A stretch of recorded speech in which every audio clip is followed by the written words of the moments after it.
일본의 진실을 알려주는 여자 일진녀입니다. 너무나 충격적인 일본의 상황입니다. 일본의 코로나 경제가 심각해지면서 생리대조차 살 형편이 되지 못하는 일본 여고생들이 속출하고 있다고 합니다. 빈곤을 피할 수 없는 일본 고등학생들은 불법적인 것에도 쉽게 노출되고 있어 심각한 일본의 사회 문제로 대두되고 있습니다. 기사 먼저 보실게요. 학생들에게 확산되는 생리빈곤, 생리용품을 사기 위해 고군분투하는 학생 20%, 코로나 수익 감소로 생리용품을 충분히 살 수 없는 생리빈곤이 젊은이들 사이에 확산되고 있습니다. 학생들의 단체에 의한 조사에서는 20%의 학생들이 생리용품 구입에 어려움을 겪고 있었습니다. 한편 비상사태 선언의 연장 방침으로 졸업여행을 포기한 사람도 코로나로 인한 각각의 실태를 고등학생에게 물었습니다. 고등학교 3학년이 밝히는 이른바 생리빈곤입니다. 수입이 가게 전체로 줄어들어서 생리용품을 사기 어려운 가게 상태가 되었습니다. 저렴한 진통제를 먹으며 생리통 완화를 하고 있었습니다만 약값마저 어려워져 그만두었습니다. 건축계에 일을 하는 아버지는 코로나의 영향이나 부상으로 수입이 반감, 식비를 줄이고 있어 생리용품에 돈을 사용하는 것이 어렵다고 말합니다. 이어 코로나 이전보다 저렴한 생리대를 사용하게 되었습니다. 저렴한 생리대 중 20장 정도 들어있는 제품을 100엔 정도에 구입하고 있습니다 라고 답했으며, 이에 진행자는 생리대 사용 횟수는 변화가 있습니까? 라고 물었고, 고교생은 바뀌었습니다. 최근에는 생리 마지막쯤 되면 하루 종일 같은 것을 사용하고 있습니다. 위화감이나 좀 더럽다고 생각하면서도 참을 수밖에 없습니다 라고 답했습니다. 대학생 중심의 단체 모두의 생리에서는 고교생 이상의 학생을 대상으로 생리빈곤에 대한 인터넷 설문조사를 실시한 결과 3월 2일 현재 671건의 회답이 지난 1년 사이 경제적인 이유로 생리용품을 구입하는데 고생했다는 학생이 20%에 이르는 것으로 나타났습니다. 또한 생리용품을 살 수 없었던 적이 있다고 응답한 학생도 6%나 있었다는 것입니다. 이 밖에 생리용품을 교체하는 횟수를 줄인 적이 있다고 응답한 학생은 37%, 화장지 등 생리용품이 아닌 것을 사용했다고 대답한 학생은 27%였습니다. 단체 공동대표는 우리가 상상하는 것 이상으로 심각한 수치가 나왔다고 기사는 마쳤는데요. 이에 좀 더 구체적인 또 다른 기사도 보실게요.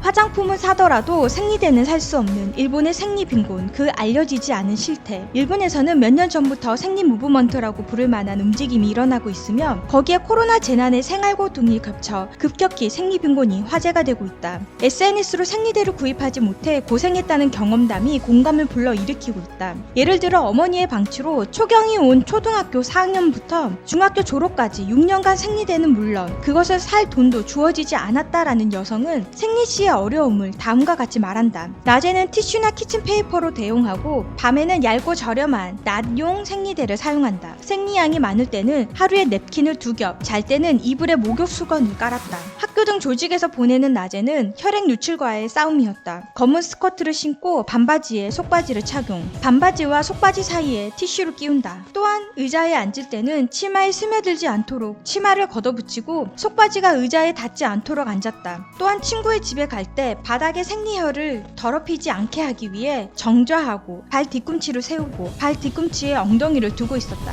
이렇게 눈물겨운 노력에도 불구하고 생리혈이 새어나와 사정을 모르는 할머니와 친척들이 더럽다고 말한 적도 있었다. 고등학생이 되면서 아르바이트를 시작, 드디어 생리용품을 살 수 있게 되었다고 한다. 이런 생리빈곤에 대한 호소에 대해 생리대 요금 몇백 엔을 낼 수 없을 정도로 빈곤한 수준이라면 벌써 죽었어 라든지, 화장하고 놀러다니는 중고생이 생리대를 살 수 없다니 거짓말이다 라는 목소리도 들려온다. 그러나 화장품은 살 수 있어도 생리대를 살 수 없는 현실이 존재한다. 멋을 우선시하고 외부에서는 모르는 생리혈을 처리, 즉 보이지 않는 부분을 뒷전으로 하는 것이다. 그녀에게 있어서 화장을 하고 머리를 정돈하는 것은 어른들이 생각하는 것 이상으로 중요한 일이다. 생리용품에 써야 할 몇백 엔을 코스메틱에 썼다고 해서 그걸 누가 탓할까? 그럴 돈이 있으면 하고 운운하기 앞서 보이지 않는 부분에 신경을 쓰고 싶다. 교체하지 않은 생리대를 오랫동안 사용하거나 대체품을 사용함으로써 감염을 일으킬 수도 있기 때문이다. 물론 생리빈곤은 젊은 층에 국한된 문제는 아니다. 어른도 생리용품을 뒷전으로 하고 있는 사람이 적지 않게 존재한다. 일을 하러 가기 위해서는 최소한의 옷차림을 갖추어야 하며 한정된 소득 중에 보이지 않는 부분은 뒷전이 된다. 사실은 일할 때 더욱 편안한 생리용품이 필요한 것인데, 일본에서 생리빈곤이 화제에 오르게 된 것은 최근의 일이지만 사실 그것은 오래전부터 있었다. 그러나 생리 관련된 문제, 생리혈이나 생리통 등은 각자가 해결해야 하는 인식이 일반적이었기 때문에 가시화되지 않았을 뿐이다.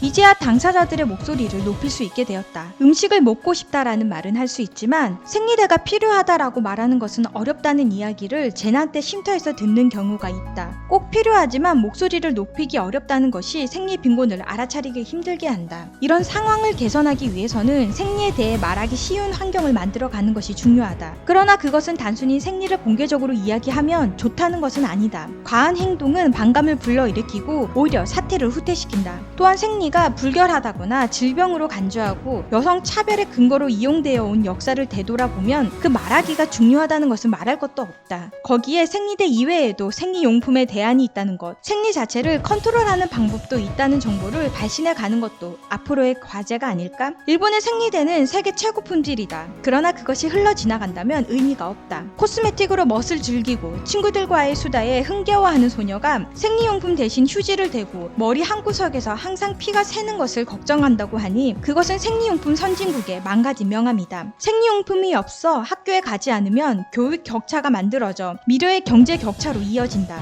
바로 옆에 있는 생리빈곤에서 시선을 돌리지 말아야 한다. 이런 기사에서마저 구체적인 대안보다는 일본 생리용품이 세계 최고라는 국뽕이 빠지지 않는 것을 보고 정말 대단하다는 생각이 듭니다. 또한 일본의 경제 상황이 얼마나 처참하면 일본 여고생의 20%나 생리용품도 구입하기 어려운 지경까지 된 것일까요? 우선 일본의 빈곤층의 확산이 기하급수적으로 늘어난 것에 그 원인이 있다고 할 수 있겠습니다.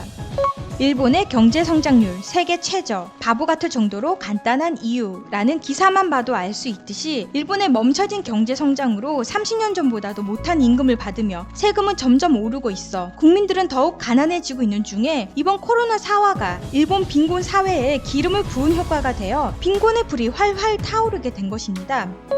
코로나에서 빈곤층 급증, 아이들과 미혼모가 직면하는 가혹한 현실. 이 기사만 봐도 2020년 8월 기사였는데 코로나 여파가 더욱더 심화된 지금 일본의 빈곤층은 더욱더 가중되고 가혹할 것 같습니다. 빈곤층이 가중되면서 그 영향이 학생들에게까지 번지고 있는 것 같은데요. 일본 학생들의 빈곤 문제는 단지 생리용품만으로 끝나지 않았습니다. 기사 보실게요.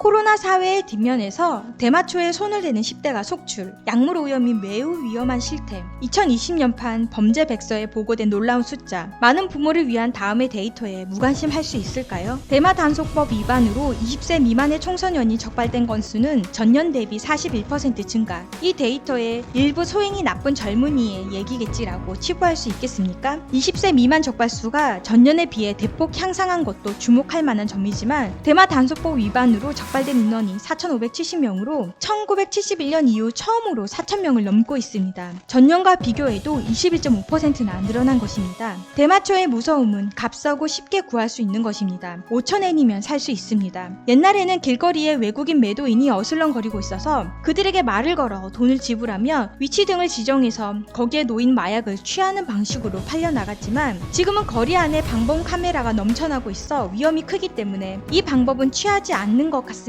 그럼 어디에서 팔리는 것일까요? 놀랍게도 그것은 보통 가게에서 팔리고 있었습니다. 내가 파악하고 있는 한 곳은 도내 주요역 근처에 있어 외국인이 장사를 하고 있었습니다만 안쪽의 철제문에서 대마초의 매매가 이루어지고 있었습니다. 코로나 사회에서 장기간 쉬게 되는 봄방학이 곧 오게 됩니다. 청소년 범죄를 담당하는 경찰 생활안전부는 이런 장기 방학 기간 동안 특수한 경험을 하는 경우가 많다고 눈을 번뜩이고 있습니다. 아니 우리 애가 마약이라니 그렇게 생각하는 분은 많을 테고 물론 그렇게 생각하길 바랍니다. 다만 이변을 잡을 수 있는 수단을 생각해 둔다면 손해는 없습니다. 반복하지만 중고등 학생들이 대마초를 사기 위해 대마초 가게를 드나들 필요는 없습니다. 요컨대 누군가가 손에 넣기만 하면 그 대마초가 자연스레 다른 누군가에게 릴레이처럼 내려오게 됩니다. 그리고 그 누군가는 자녀에게 매우 신뢰할 수 있는 형님, 누나일지도 모릅니다. 청소년들의 마약 실태를 담은 소설 강제 종료, 언젠가 다시 시작이라는 소설은 단순한 허구라고 생각하지 않습니다. 여기에는 아주 잘 보이는 청소년들의 대마초 흡입의 풍경이 그려져 있기 때문입니다. 라고 기사는 마쳤습니다. 정말 충격적입니다. 일본 사회의 어두운 부분을 청소년들이 제일 먼저 겪게 되는 것 같은데요. 전쟁이 나면 노인, 여자, 아이들이 제일 공경에 처하게 되는 법이지요. 일본은 경제전쟁, 코로나 전쟁 속에서 제대로 패배하고 있는 것은 아닌지 모르겠습니다. 오늘은 여기까지 할게요. 오늘 하루도 좋은 일진 되세요.